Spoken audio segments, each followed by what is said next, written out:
There's been a lot of noise around the former Lionesses keeper Mary Earps' new book, mainly around some comments around Hannah Hampton and some fallout with Sarina Wiegman around Hannah Hampton, where she felt when she got a recall, it was, in her words, rewarding bad behaviour. Leanne Sanderson's going to be chatting to her for the Women's Football Show live on talkSPORT 2 tonight. You'll be able to hear that this evening and on the app. It should be a very interesting chat. Let's get the thoughts now of our very own Shebahn Aherne. Hi, Shebahn.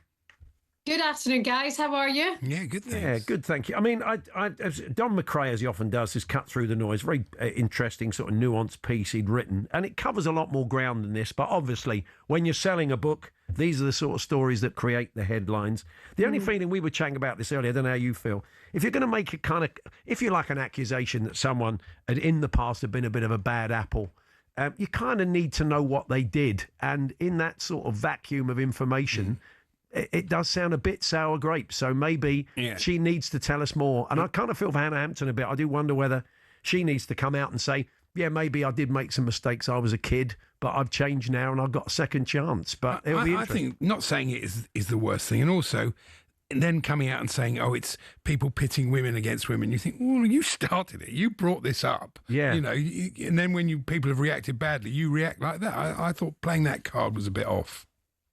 Anyway, Shebahn, your view. Yeah, I mean, I don't want to take sides in any of this, but it is fascinating how it's all come about. When Hannah Hampton was left out of one of the squads in 2022, Sarina Wiegman had said that she has to go, was it working on maturity, that kind of stuff. It's not the first time it had happened, because you take yourself back to when Hannah Hampton was at Aston Villa. Carla Ward had also left her out of one of the squads one day as well, one of the playing days in WSL. So I think Mary has a point. You're right. Now she's thrown it out there that there was this bad behaviour. Well, what kind of bad behaviour are you talking about? Now, this is Mary's book. This is Mary's autobiography. I would say right now the timing of it doesn't look good, but she's striking while the iron's hot, whilst she's probably going to make more money off the back of everything and where women's football's at and the involvement that she's had and why she decided to step back when she did. At the moment, there's a lot of people rallying around Hannah Hampton, a lot of people supporting her, making sure she's okay, saying that Mary's better, all of that kind of thing. This is Mary's book. It's Mary's point of view. She's entitled to have that. Don't think it's the best look for her, but I don't think Mary's wrong. No, I mean, look, as you said, that might be the point, but she's critical of Sarina Wiegman as well, and Sonia Bompastor, yeah.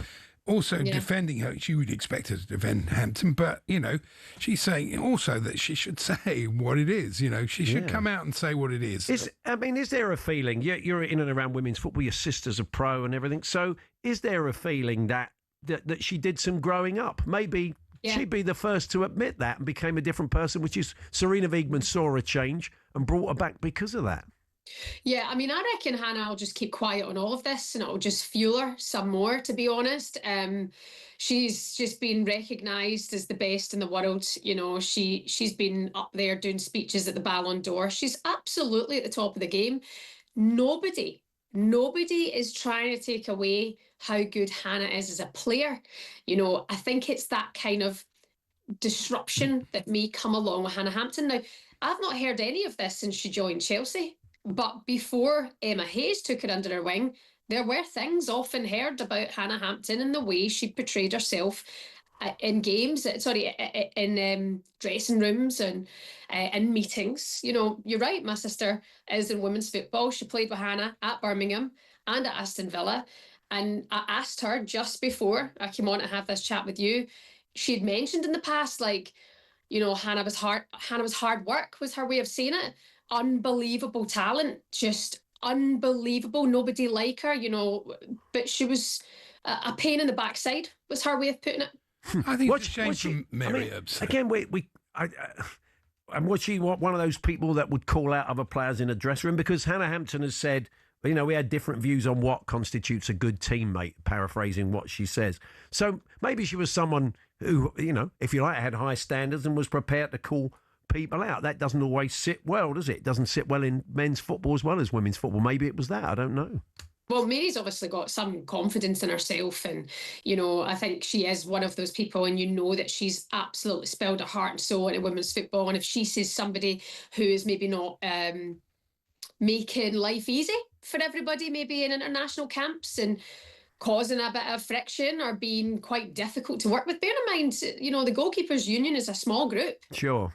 So if you've got, Hannah, Mary, and one or two others, and training is becoming really difficult because of one individual. I mean, this is what I think Mary's alluding to. I've not heard any other keepers yet come out and defend Hannah and say, yeah, she's an absolute joy to work with. Yeah. Have you? No, they're supposed to work as a group, and if she's selfish, and that's not great. Yeah, but I just think it doesn't sound like it's still going on, though, does it? It doesn't sound like it's still an issue. I think this stopped when maybe she went in with Emma Hayes at Chelsea. I think maybe Emma Hayes gets the best out of everyone, doesn't she? And probably thought, I'm not taking any of this. If there was something, and it sounds like she's wised up as well, because Serena left her out of a camp. Unbelievable player. Nobody's taking that away from her. This is Mary's version of events, what she struggled with, why Serena made her decision she didn't agree with. Mary's telling her side of the story. It's just, this is just gone full gossip, and it really gets people interested in the media, all kind of hyped up because it's women's football and the way it's at. I heard a former pro there talking about how this should have been kept in the dressing room. We should be talking about how games are played and goals scored and all of the positives. This is really negative that this has come out and been leaked out of what should be a private kind of place to be. This is really disappointing. I'm also like, well, do you know what? Mary Earps has absolutely changed the landscape for goalkeepers. We're all forgetting about that. Yeah. But it's a shame from her point of view because it's an awful lot of good stuff in the book and a lot of personal stuff. She was a hero. She was Sports Personality of the Year. She was really the minute she pulled out of that squad, it just looked bad. Whether she had good reasons or not. Well, that's one of the reasons she's written the book, because she had lots of people saying that she flounced and she couldn't deal with being number two, and she takes that head on, and she talks about the fact that she was a bit surprised that that's what people thought of her. So it's a very personal book, as you said, beyond all the noise. And let's be honest, publishing companies, this is manna from heaven, friend. This is what sells books. The idea this is leaked out and wasn't leaked out, So, I mean, look, there's other stuff in the book, but this has become the headline, and understandably so. Mm-hmm. Yeah, I mean, this sells. It really does. I'm buying a book.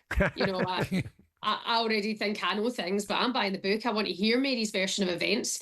At the same time, what Hannah did at the Euros, I don't know if Mary could have done it in the end. Mary's probably looking and went, I just won the European Championships for us in 2022. She was a big part of that. Huge character, massive character in the team. I've not heard one teammate say anything bad about Mary Earps. And then you look at what happened in the World Cup final and the journey there. It's incredible now that it's all come down to this. But I think she's tried to tell her side of the story and make people understand. But if you're not going to back it up, and if you're not going to offer, here's where it all went wrong for me when Hannah did this, that, the next thing, then everyone's just going to go, well, you just seem really, really bitter. And I don't think she is that person. I think I think the timing's out. I think she could have been advised better on this, Mary. Maybe an apology will go a long way on this. But I don't know if that's going to happen. Either way, we're all reading the book. Maybe the editor could have said, look, this is what could happen unless you specify what these issues were. It could. Anyway, we're all great in hindsight. Thanks, Shebahn. We'll catch up with you soon. Guys, take care. Have a good day. Take care. There's Shebahn Aherne there with her thoughts on the Mary Earps. Well, you just end up thinking, how bad could it have been? It just seems much. It can't have been that bad, can it? I mean, everybody's like Shebahn there and her sister saying she could be, which it could be. I mean, you kind of need a bit hinting, isn't it? It is. I mean, you kind of need some. You kind of need to know exactly what it was, and everybody then can make their own minds up. But that's ultimately up to Hannah Hampton. She's the only one who could give her side of the story, which I kind of sense she might, but we'll see. So you can hear from Mary Earps herself, Leanne Sanderson, on the Women's Football Show tonight on talkSPORT 2 from 7 o'clock. If you can't listen live, you can download the podcast after the show on the talkSPORT app.